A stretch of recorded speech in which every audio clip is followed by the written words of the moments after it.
And if they don't, then we're just going to be stuck with the ideas of Dawa guys like Daniel and Mohammed Hijab. Let's see what they've got to say.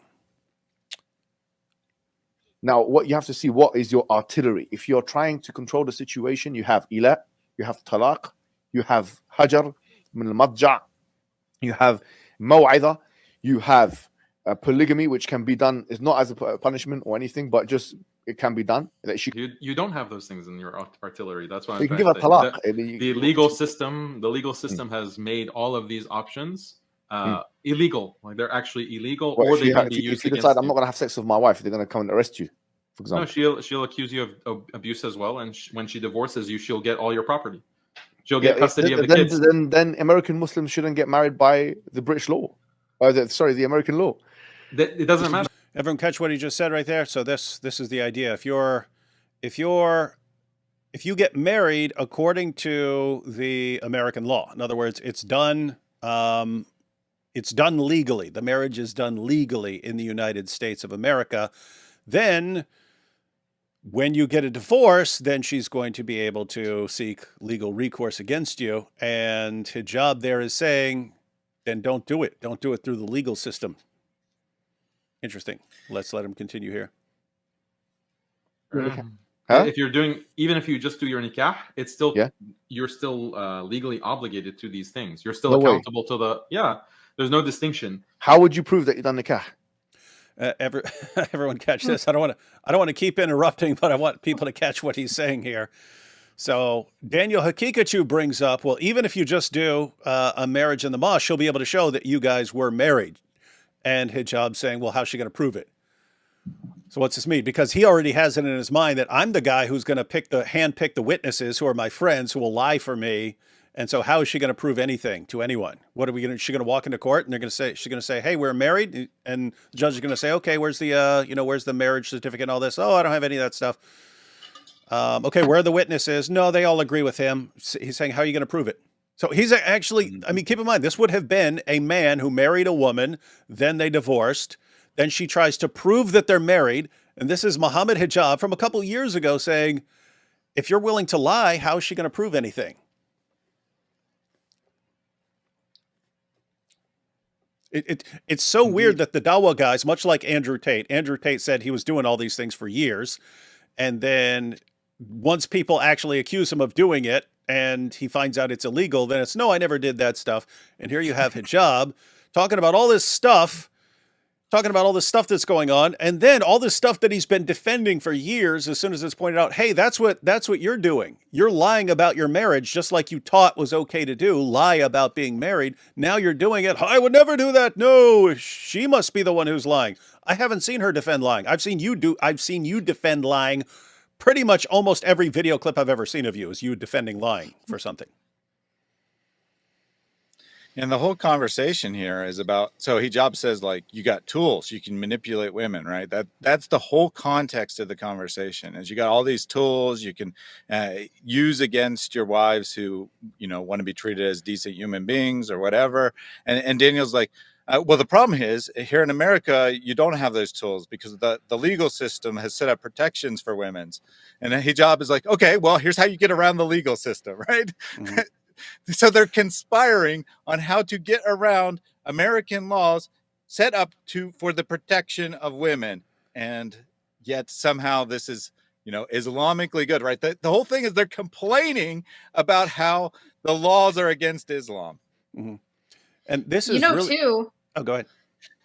Too, this is, we're talking about, this secret short-term marriage type of thing. But what about these secret marriages that are maintained for years? There's secret children, there's a secret life, everything like that. And if there's no legal marriage, that's also another way to strip women of their rights and to, basically screw them over by just having this type of arrangement.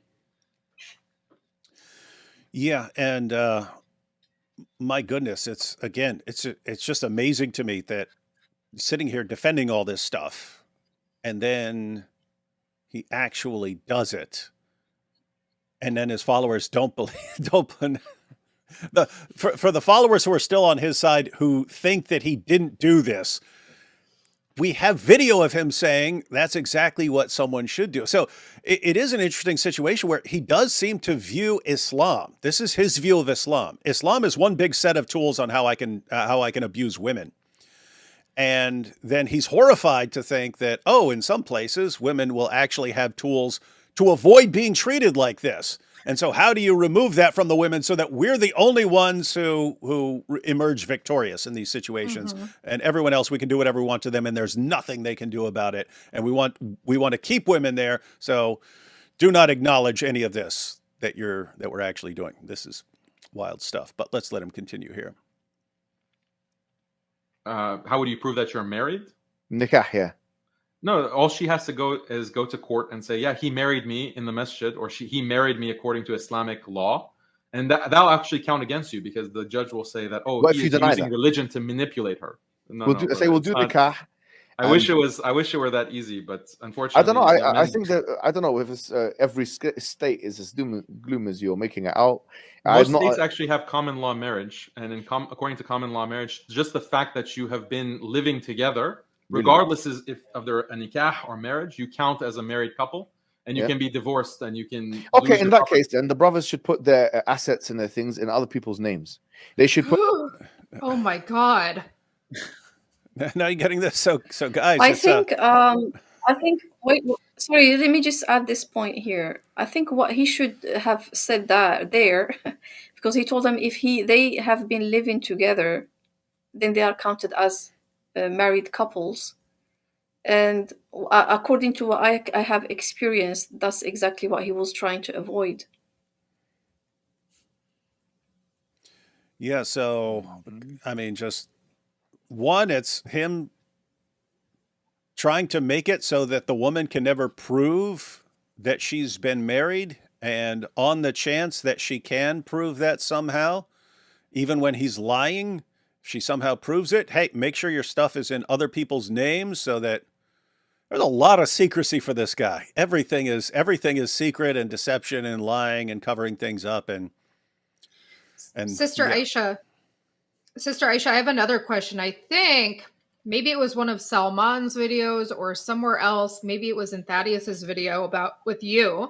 Did you pay for the hotels for you and Mohammed Hijab? And was that like an attempt to not have anything traceable on his credit card or anything like that? Yeah, that's a very good question. So we are talking here about a stage in the relationship where everything, according to me, was going to move to the right direction, right? So I wasn't thinking through a lot. He asks me to do something. It's the early stages of the marriage. I do them. So now, later on, after everything happened, I realized that he was trying to avoid to be traced, even financially. So what he did, he asked me to make the payment and sent the money through the witnesses.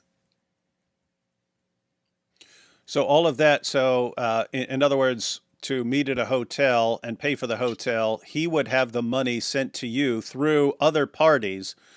We call that avoiding a paper trail, so that there's no paper records of what someone is doing. So it's basically, at the time, you didn't spot any, you weren't thinking, oh, he's got some scam going on or he's planning something. But later on, when you look back at it, it's like, oh, that's what he was doing. He was trying to avoid leaving any records. Yes. Interesting fellow here. Got a few more seconds of this. Let's see. In that case, the brothers need to be savvy with it. There's obviously a way out. I'm not a tax expert or a inheritance expert or something like that, or trust other people. There's no doubt, but you have to have a couple of guys that in your life that you trust them, that you give them a part of your company, this and that, so you can avoid this nonsense. Because in Islam, and Muslim women need to understand, this is completely haram to take 50% of a man's earnings. You have no right to take this money. It's a theft. You are stealing his. You are a leech. How dare you take his money? So there's no reason for you to take his money like that. But to be fair, like, alhamdulillah, I actually married my wife by the law. Yeah, I trust her, alhamdulillah, you know, she's all good. But I've also got things in place. She can't And trust so you. these are the kinds of Oh, did everyone catch that? But I've also got things in place, which means I also have other women that I'm married to. And then he smiles and they all start laughing. Let me play that little part again. I've also got things in place. And so these are the kinds of these are the kind of things that, you know, we all have to do. Everyone got that? All right, Champion of Dawah here. Yeah, so that's Mohammed Hijab and Daniel Hakikachu on how to trick people about whether you've been married, and even if she can prove it, how to avoid paying her afterwards in a divorce settlement. All right, so what we have left are some clips from Knowledge North, who does not approve of this. Related to the issue of divorce is that of the in-laws. Most of the marriages break because of the in-laws. Let's just not add more in-laws in the picture. Allegedly. That's what Hijab said. Allegedly. But whether or not one accepts the lady's testimony, it's hardly a stretch to suspect that the man who is a fan of a no-strings nikah will want to cut out his in-laws. Furthermore, it's more than reasonable to further suspect them of having married with the intention of divorce, because by remaining aloof from the members of a couple's respective houses, they won't be called upon to make peace and reconcile between warring spouses. Even if, according to the strict letter of the law, you have the right to opt out of speaking to your in-laws, that's the opposite of virtue. So I guess these are among the tools in Mohammed Hijab's tool belt for how to convince your secret wife that it needs to be kept secret. We don't want to, or how to avoid dealing with in-laws. In-laws are going to make things more difficult, or what advice he would give to Muslim men. Hey, if you want to avoid some stuff with in-laws, then keep things secret. Any thoughts on this before we go? Well, in the context of the previous discussion with Daniel, it becomes even more apparent, right? So the reason that I put this in here is because of him wanting to avoid talking to Aisha's in-laws. But in context of the previous clip, I'm just now realizing that this is also to avoid any proof, right? That this isn't him not wanting to do something. This is a way to avoid any evidence, because if there are in-laws who know about it, they could testify in court, right? They could say, yeah, they were married. We know about this. So if you keep everyone out of it, you don't let anyone know about it other than the woman, obviously, and a couple of your buddies that you convinced to lie for you, then you're good. No one will ever know. You can't be proven in court. You can't be held responsible. Yeah, so sounds like there's the real reason you want to avoid the in-laws, which is you don't want them to be able to testify as witnesses that you were in fact married. So that's the real reason, but you need to explain to your wife why you don't want to talk to her in-laws, and you don't want to say, well, it's because I don't want any witnesses. So you say, oh, but you know, in-laws make things so complicated and so on. So why don't we just go ahead and, stay away from that whole issue? The fact that he is on video talking about, oh, you need a few good friends, this and that, and then there's this group of 75 dais, and then it just pieces together like an even fuller picture of who's the liar here and who's the one telling the truth here. Mohammed Hijab is basically talking about himself and his own life scenarios and what he did to get away with this stuff. Yeah, definitely. And that carries through. Again, almost every clip I see from Mohammed Hijab for the past couple of years is him defending lying. And the ways he's defending lying are exactly the ways that he was lying in life. And then when he's exposed for all the lies he's been telling, he actually expects people to believe him. He's like, hey, here's all the situations where I think it's fine to lie. And I think I'm okay with God if I lie in these situations. Then he lies in all those situations. And when he's called out for it, he expects us to believe him. It's really, really like you wonder, like, how dumb could his followers actually be if they still believe him at this point? The other crazy thing is that in the newest Salman video in the group chat, Mohammed Hijab, is saying, I'm going to post this video and everybody come flood the comments. So even in the comments, you think, oh my God, there's all these Muslims that agree with him. But actually, it might be just countless, sock puppet accounts of Hijab's cronies in there. Mm-hmm. Wild stuff. All right. Now we have Knowledge North on Misyar marriage. Misyar is a kind of marriage light that appears to fall between the halal and the haram. لا أعتقد أن هذا جائز شرعا لأنه يتنافى مع قوله تعالى الرجال قوامون على النساء بما فضل الله بعضهم على بعض وتبقى القوامة للوالد على البنت وفي ذلك يعني قلب للشرع. So Albani ruled misyar to be invalid because it invalidates the role of the husband. If Allah has designated the man to be qawwam, maintainer and protector of the women of his household, he cannot abdicate from his role, even if his wife does not mind forfeiting her right to provision and maintenance.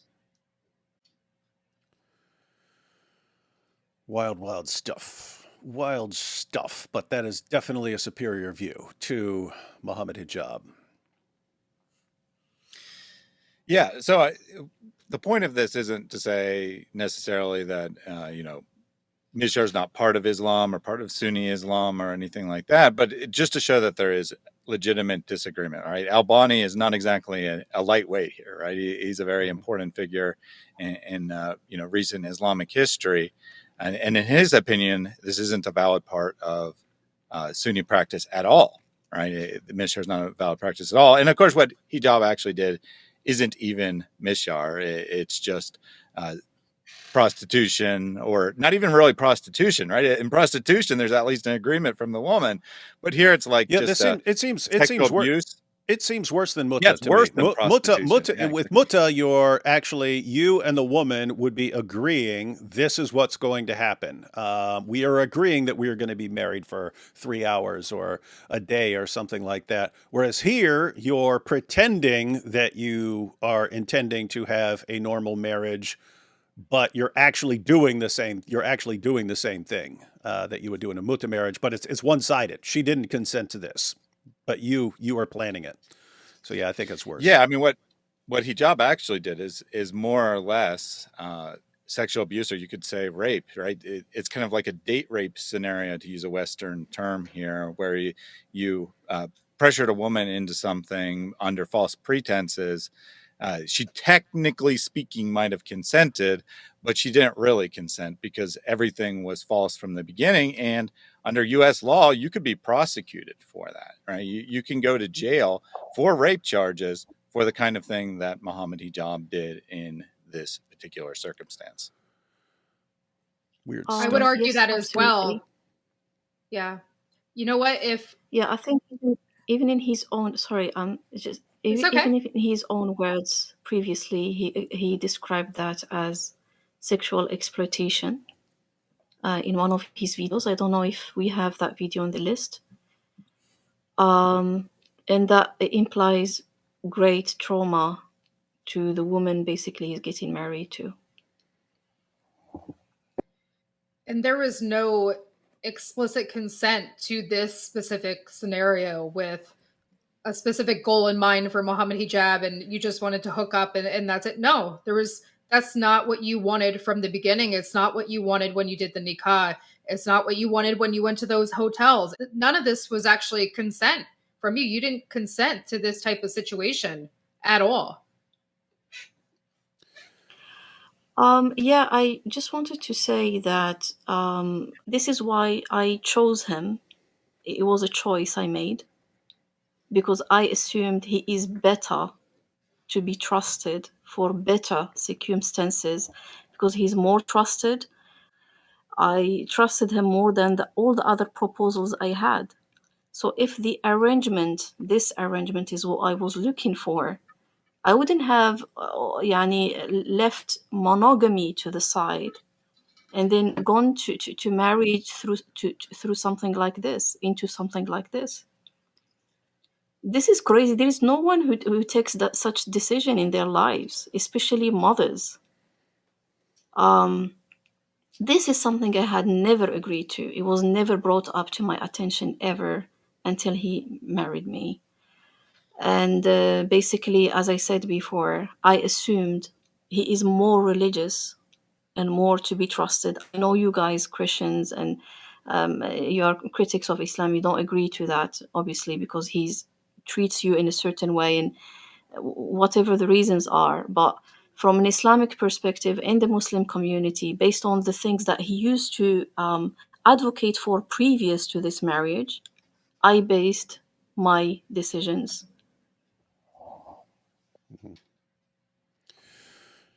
All right, now we have one more clip from Knowledge North on misyar marriage. Other scholars are more lenient.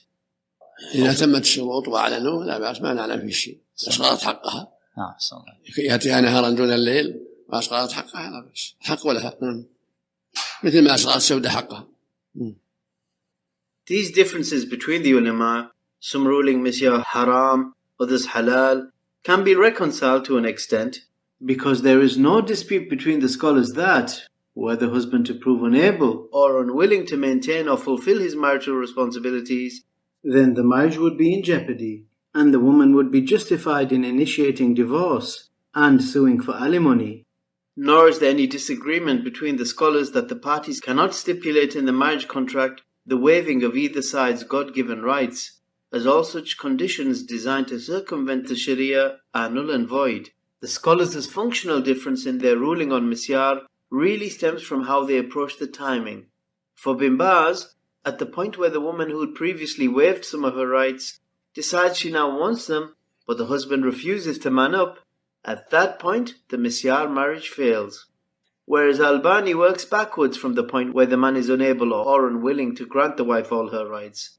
For Albani, the very fact that the man thinks he has a choice to maintain or to not maintain his wife, he has reneged on his fundamental role as a husband, and therefore the marriage fails before it even begins.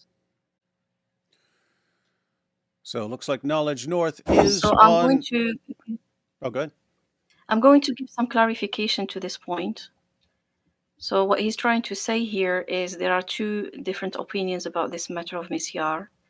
So some scholars say it's haram, it's impermissible for the husband to refuse to treat all his women equally, polygamy to say.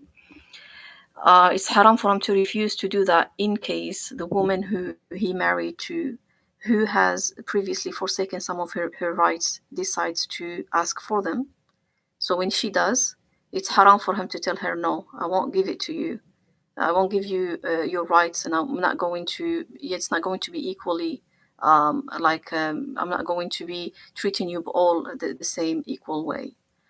It's haram for him to say this, and if he continues in that marriage, then that marriage is invalid. It's haram. Okay. So the other opinion says it's haram from the get-go if he is incapable of fulfilling those requirements in the future, in case she asks for those rights later on. So if he knows from the get-go that he's incapable of being fair to his women in polygamy, he doesn't have the right to go for misyar.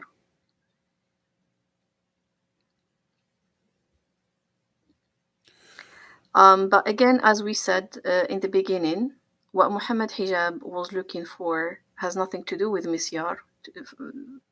All right, so we've been through a lot of information about this scandal with Muhammad Hijab. He's been saying things for years, and we've all been wondering, well, how much of this is he actually implementing behind the scenes? And turns out he was doing a lot of what he's been defending, and so was defending himself along the way. And at the end of the day, seems like that's pretty much all he cares about in life is defending himself against people criticizing him for the horrible things that he's done.